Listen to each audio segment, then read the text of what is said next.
రే రాము, గొడవ చేసావంటే మాత్రం మీ అమ్మని చంపడానికి ఇంటి దగ్గర మనుషుల్ని పెట్టాను. నేనొక్క ఫోన్ చేస్తే సీతని పొడి చేస్తారు. ఇంక నీ ఇష్టం. వదరా.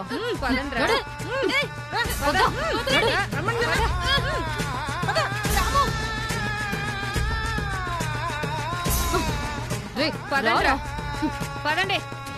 వదలండి. ఎక్కరా? ఎక్కరా? ఎక్కు. ఆయా, నువ్వు ఇంటికెళ్ళు.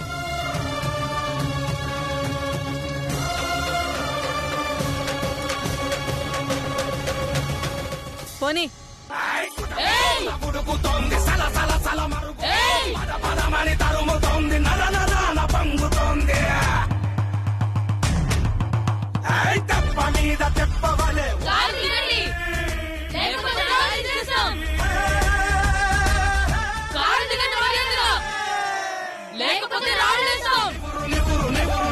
వాళ్ళు అలాగే అంటారు.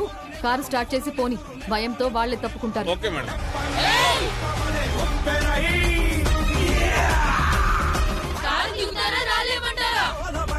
మేడం రాళ్ళేస్తానంటున్నారు మేడం.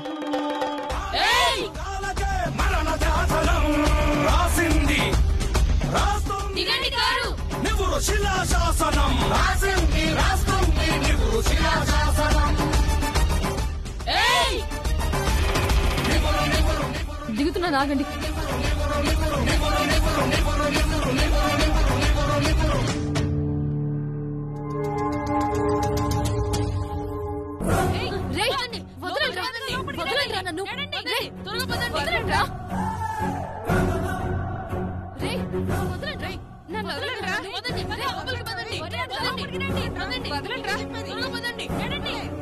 లోపలికి పదండి. వదలండ్రా. పదండి. ఒరే ఒరే చెప్పేది. కలుపు తెరవండి రా.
హలో.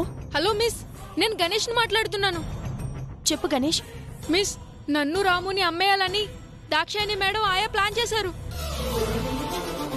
టింకు వాళ్ళందరూ అడ్డు తగిలి మమ్మల్ని తీసుకెళ్లకుండా ఆపారు. మేమంతా కలిసి వాళ్ళని గదిలో బంధించాం. త్వరగా రండి మిస్, మాకు భయంగా ఉంది మిస్. ఆల్రెడీ బయలుదేరాం గణేష్. 2 నిమిషాల్లో అక్కడ ఉంటావు. మీరేం భయపడకండి. సరే మిస్, ఉంటాను. సరే.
నువ్వే నా కొడుకురా.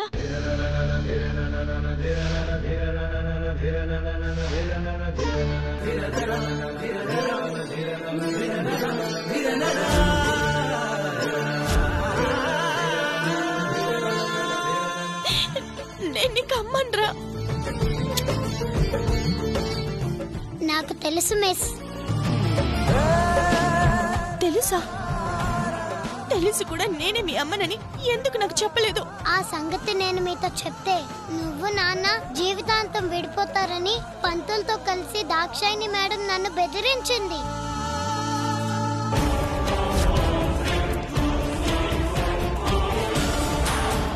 అవును మిస్, అందుకే రాముకు నిజం తెలిసినా మీకు చెప్పలేకపోయాడు.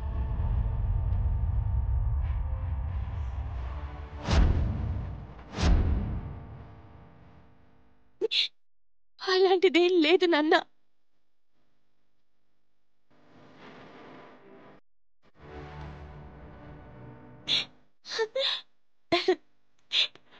ఒక్కసారి అమ్మ అని పిలువు రాము. ఆ పిలుపు కోసం ఎప్పటి నుంచో ఎదురు చూస్తున్నాను.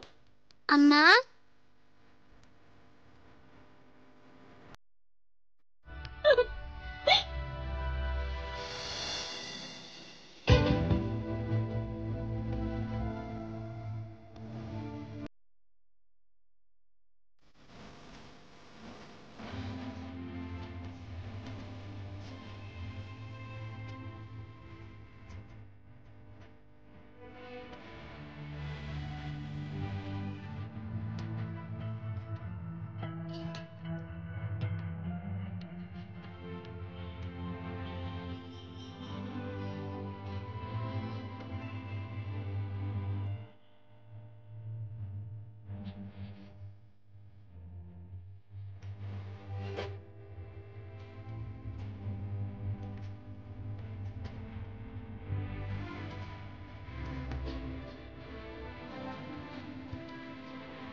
నాన్న,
అక్క, అది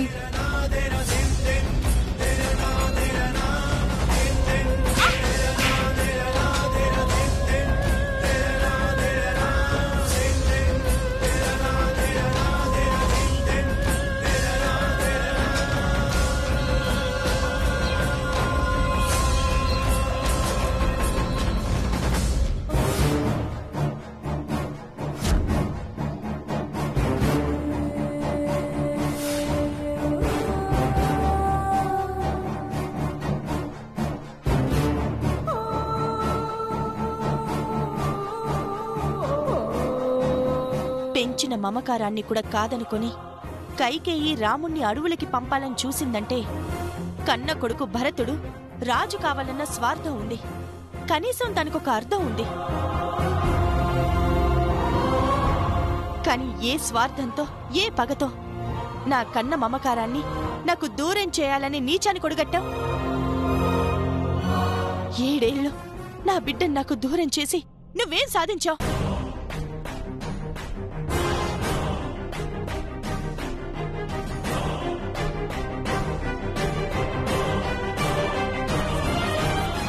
దాక్షాయణి, నువ్వు నా భార్య మనసును గాయపరిచిన ప్రతిసారి నన్ను కూడా నిన్ను ఒక్క మాట కూడా అననీయకుండా దాక్షాయణి నా చెల్లెలండి, కొంచెం ఆవేశం ఎక్కువ అంది అని నిన్ను వెనక్కేసుకొచ్చింది.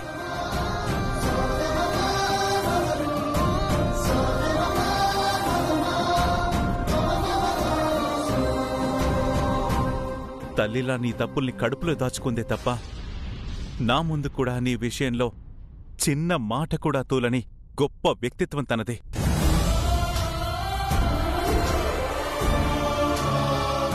అలాంటి అక్కకి కొడుకును దూరం చెయ్యాలని ఎలా అనిపించింది?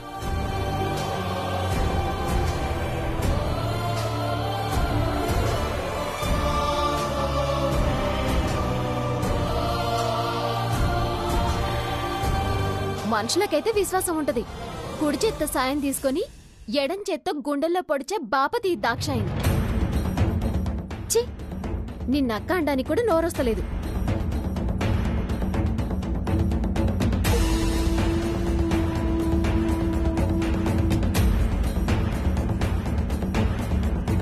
వదినా, మొన్నొక రోజంతా బబ్లు కనిపించకపోతే నువ్వు విరవిల్లాడిపోయావు.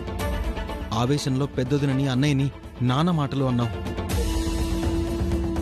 మరియు ఒక తల్లి నుంచి బిడ్డను వేరు చేసేటప్పుడు మరో కన్నతల్లి ఆవేదన నీకు గుర్తురాలేదా వదినా?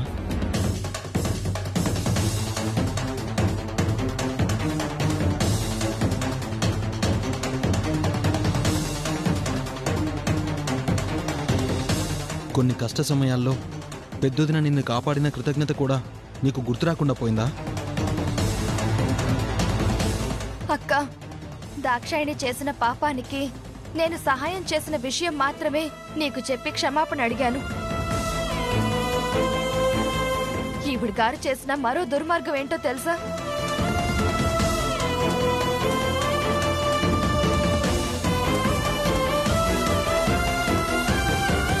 నేను నిజం చెప్పేస్తే నా కడుపులో బిడ్డని కూడా చంపేస్తానని నన్ను బెదిరించి నా నోరు మూయించింది.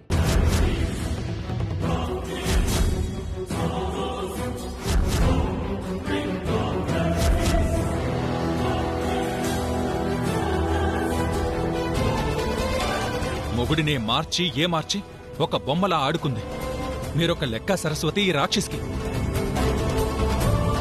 రామునే వదిన కొడుకని నాకు నిజం తెలియగాని ఆయా సహాయంతో నా తల మీద కొట్టించింది.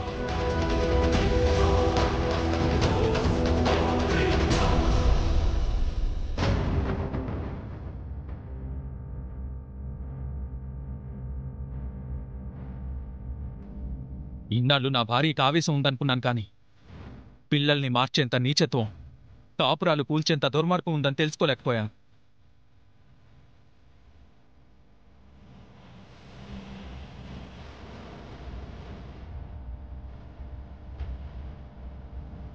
దీని మాటలు నమ్మి దేవతలాంటి వదిన్ని మాటలన్నాను.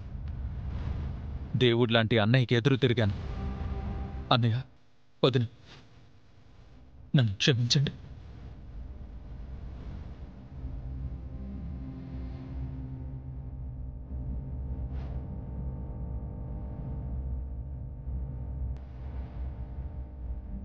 నానా, అమ్మ నాతో కూడా అన్ని పిచ్చి పనులు చేయించి నన్ను చెడగొట్టింది.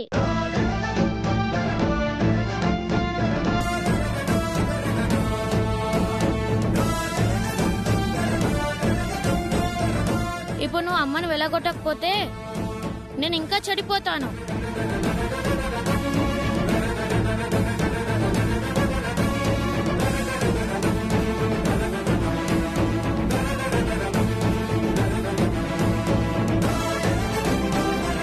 వెళ్ళకొట్టడం కాదురా, పోలీసులకు అప్పగించి జైల్లో కూర్చోబెడితే జీవితాంతం చెప్పకూడుతుంటుంది.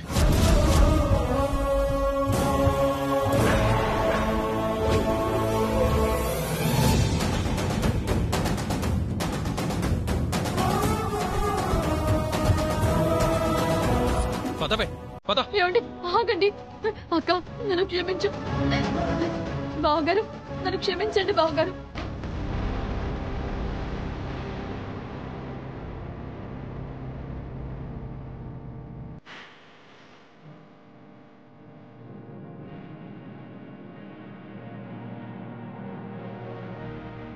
చాలేవే నీ దొంగ ఏడుపులు.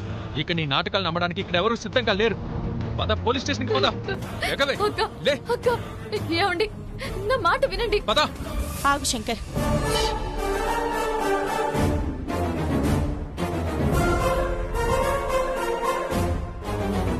వదిలే. వదినా? వదిలేమంటున్నానా?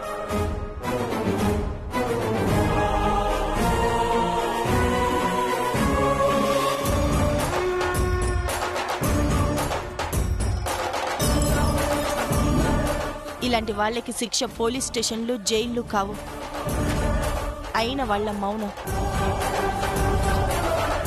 కావాల్సిన వాళ్ళు దూరం పెట్టడం.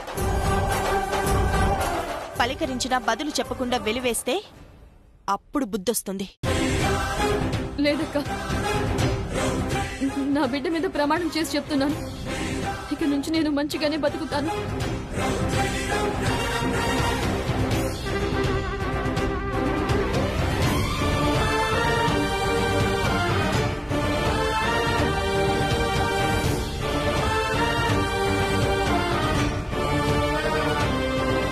సీత మారతానంటుందిగా, ఒక్కసారి అవకాశం ఇద్దాం. లేదంటే అప్పుడు లేదు, ఇక మీరు నిర్ణయం తీసుకునే పరిస్థితికి నేను రానివ్వను.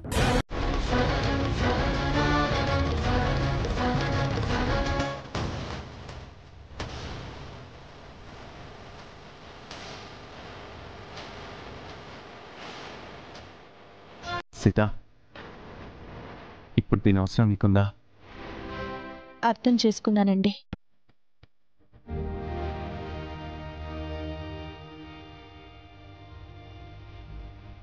అమ్మయ్య, దిలను మంచి మనిషి అయింది. నాకు అమ్మా నాన్న వచ్చేసారు. నా గురించి విడిపోయిన అమ్మా నాన్న కలిసిపోయారు. కథ సుఖాంతం.